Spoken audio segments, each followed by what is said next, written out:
सिद्धांत परमोपकारी दो धाराओं को आगम और आध्यात्म के आईने में दिग्दर्शित कराने वाले आचार्य भगवान 83वीं कारिका में मात्र बाह्य लिंग कर्म क्षय का हेतु नहीं है। कहते हैं, कम्मं न खबेइजो पर ब्रह्म न जानद सम्मो मुक्को अत्थिण तत्थिण जीवो लिंगम घेतूण किम करई। उन्होंने कहा कि जो पर ब्रह्म आत्मा परमात्मा को ना जान दे, नहीं जानता है, सम्मोमुख को वह सम्यक्त से मुक्त होता है, रहित होता है।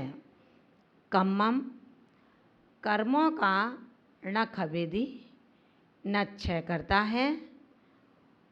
जीव ऐसा वो जीव अथ न तथ न, अर्थ माने जो ऐसा जीव ना यहाँ का है और तथना ना वहाँ का है।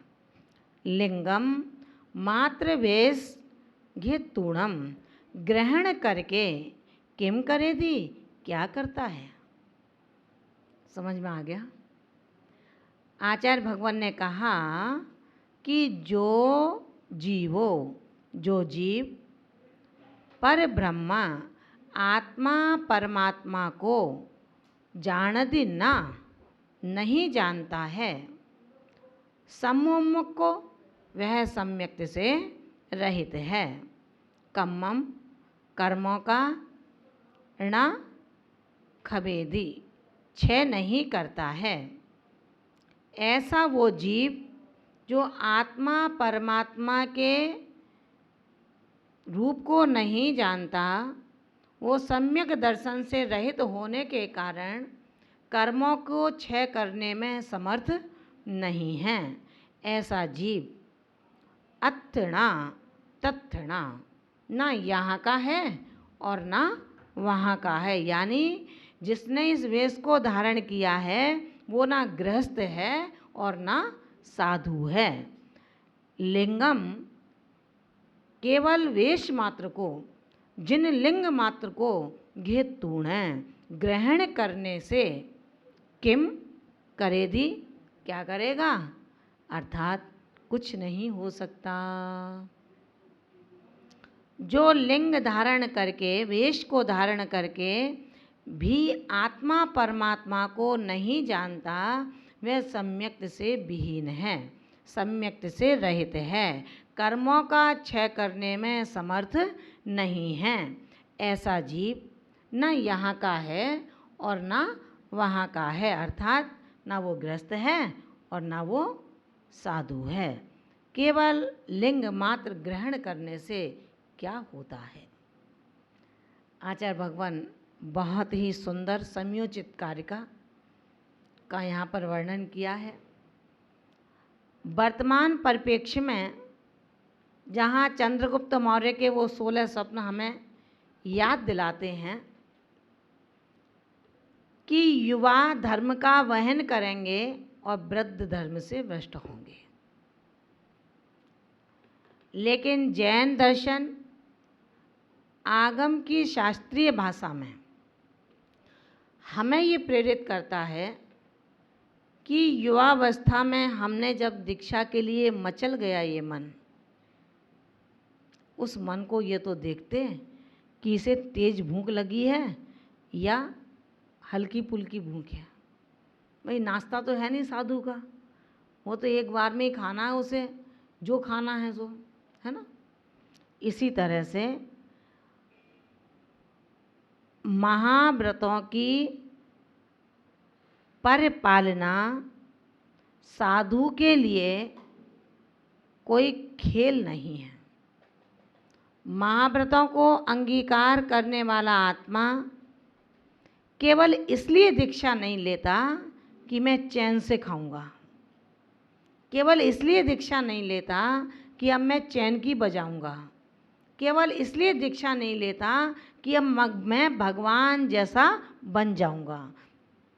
भगवान जैसा बनने के लिए केवल दीक्षा ही समर्थ नहीं है, दीक्षा के साथ अपने सारी दीक्षा की व्रतों की क्रियाओं की समीक्षा भी अत्यंत उपयोगी हुआ करती है। जैसे केवल एक युवा और युवती का पाणी ग्रहण संस्कार ही पर्याप्त नहीं है एक माता पिता के लिए। शादी करा दी लड़के लड़की की, बात खत्म हो गई, वो जिम्मेदारी से मुक्त हुए क्या?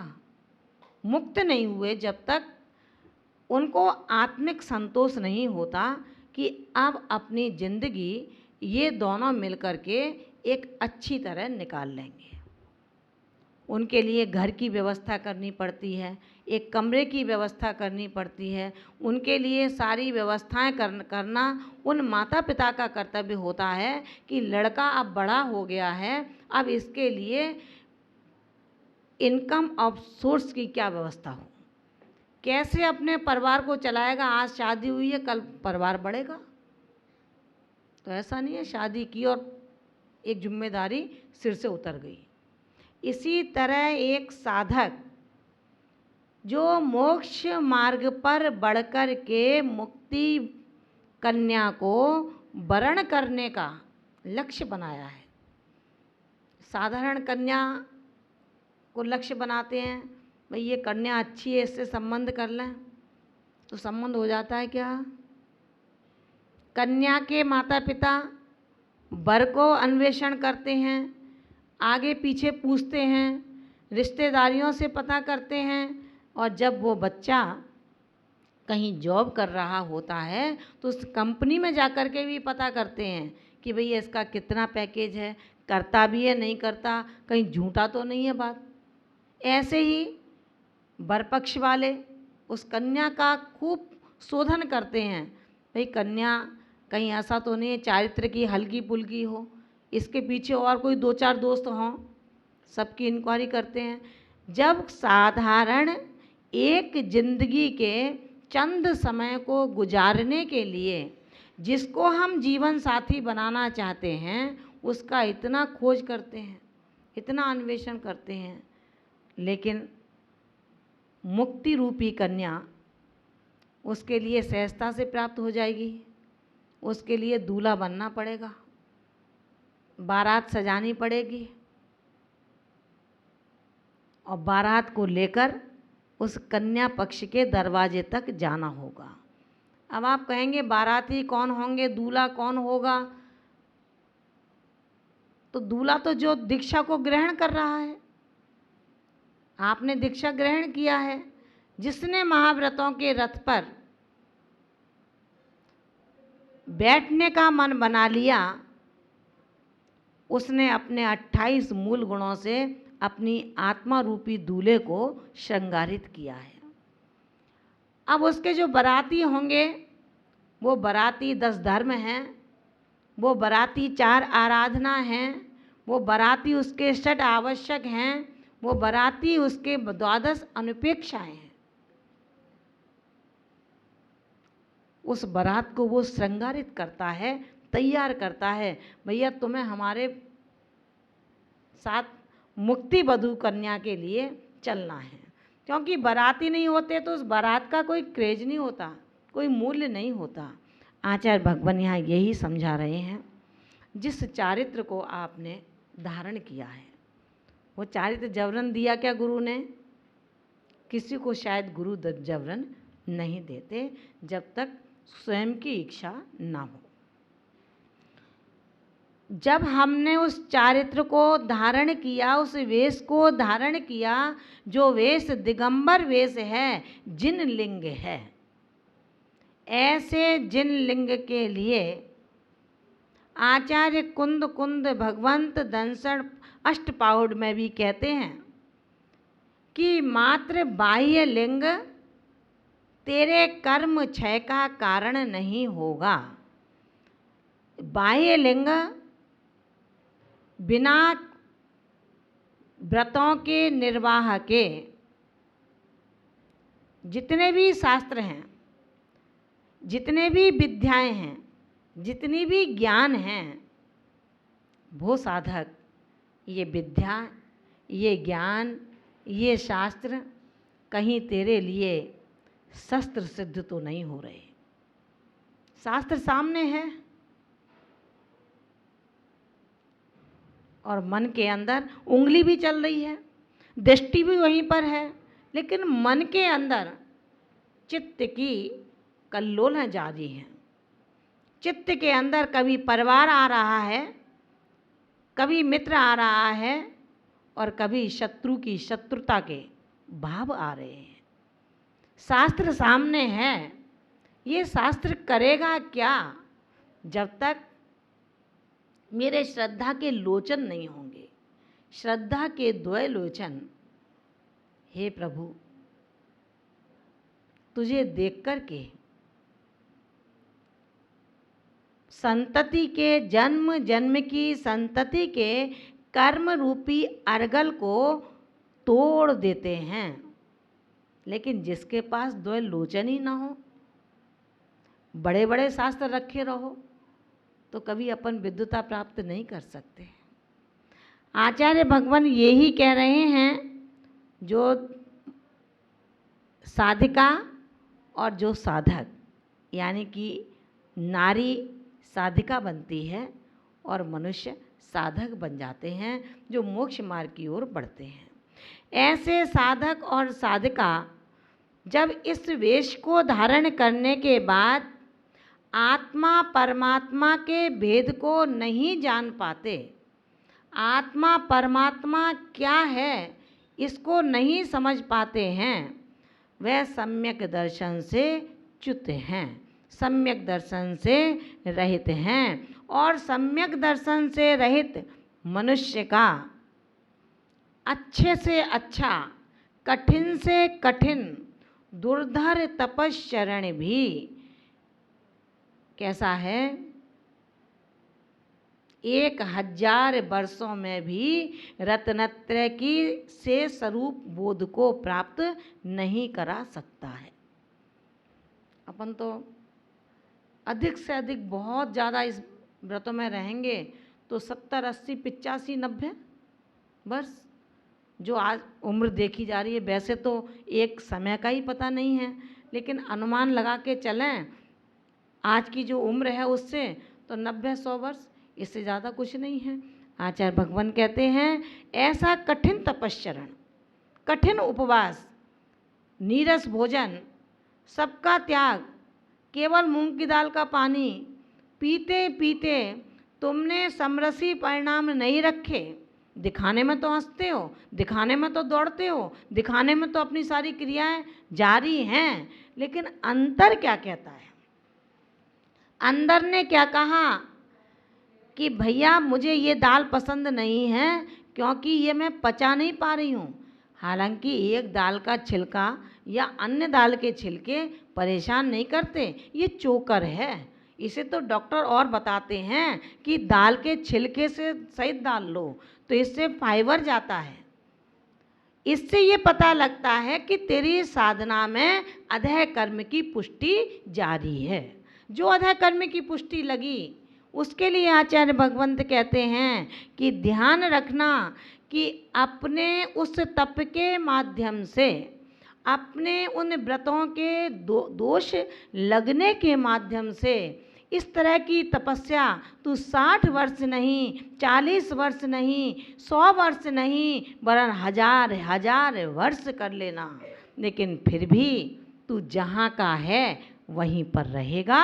वरन जब इस आयु रूपी यंत्र से मुक्त होगा तो सिर्फ कपड़े बदलने के काम होंगे। इतना हो सकता है मनुष्य के कपड़े उतार करके और त्रियंच के कपड़े पहना दिए जाएं, इससे ज़्यादा कुछ नहीं होगा। ऐसा आचार्य कुंद भगवंत दर्शन प्रावत में ही उल्लेख किया है उन्होंने। अष्टपाहुर का सामूहिक स्वाध्याय अभी संघ में चल रहा है, आप सबने पढ़ा है। उसमें जिस तरह उन्होंने कहा था दर्शन भट्टा भट्टा, इसी तरह आज कहते हैं जे दंसणे सुभट्टा ळाणे भट्टा चरित भट्टाया एदे भट्ट विभट्टा शेषम पी जड़म बिना संति। उन्होंने कहा जो मनुष्य सम्यक दर्शन से भ्रष्ट है वे ज्ञान से भ्रष्ट हैं। जो सम्यक दर्शन से भ्रष्ट है वो ज्ञान से भ्रष्ट है, और जो चारित्र से भ्रष्ट हैं वो भ्रष्टों में विशिष्ट भ्रष्ट है। क्या समझ में आया? जो दर्शन से भ्रष्ट है, दर्शन से भ्रष्ट कब होंगे अपन विचार करना। दर्शन से भ्रष्ट कब हुए?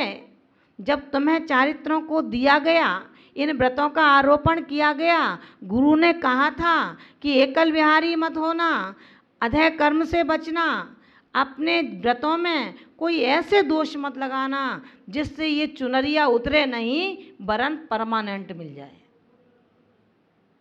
ऐसा गुरु ने उपदेश दिया था। लेकिन रे साधक, मेरी मनमानी मुझे शांति देती है, मेरी मनमानी मुझे बड़प्पन दिखाती है। धिक्कार हो इस बड़प्पन को, इस शांति को। जो श्वान की हड्डी चर्वण की बत, अपने ही रुधिर का मिठास हम हड्डी का मिठास मानते हैं। ये अज्ञान अवस्था भला हमें कब तक सजा करके रखेगी? यस्य नास्ति स्वयं प्रज्ञा शास्त्रम किम करिष्यति, लोचनाभ्याम विहीनस्य दर्पणम किम करिष्यति। जिसके पास में स्वयं की प्रज्ञा रूपी लोचन नहीं है, जिनके पास में स्वयं की प्रज्ञा नहीं है, भला शास्त्र उनको प्रज्ञावान कैसे बना सकते हैं? और उस प्रकार जैसे लोचनाभ्याम विहीनस्य, जो लोचन से विहीन है, जन्मांध है, उसके सामने शीशा रख दो ला करके, चेहरा देखेगा क्या? देखेगा क्या चेहरा? नहीं देखेगा। इसी तरह जो शास्त्र रखे हैं, चौकी पर सुंदर सजा करके रखे हैं, अलमारी में रखे हैं, ये शास्त्र लोचनाभ्याम विहीनस्य दर्पणम किम करिष्यति, यस्य नास्ति स्वयं प्रज्ञा शास्त्रम किम करिष्यति। स्वयं की प्रज्ञा इन शास्त्रों के पढ़ने के लिए उपादेय कारण है। हम अपने उपादेय को संजो करके रखें, अपनी श्रद्धा को संभाल करके रखें, व्रतों में दोष ना लगे, इतना विचार और पुरुषार्थ करें।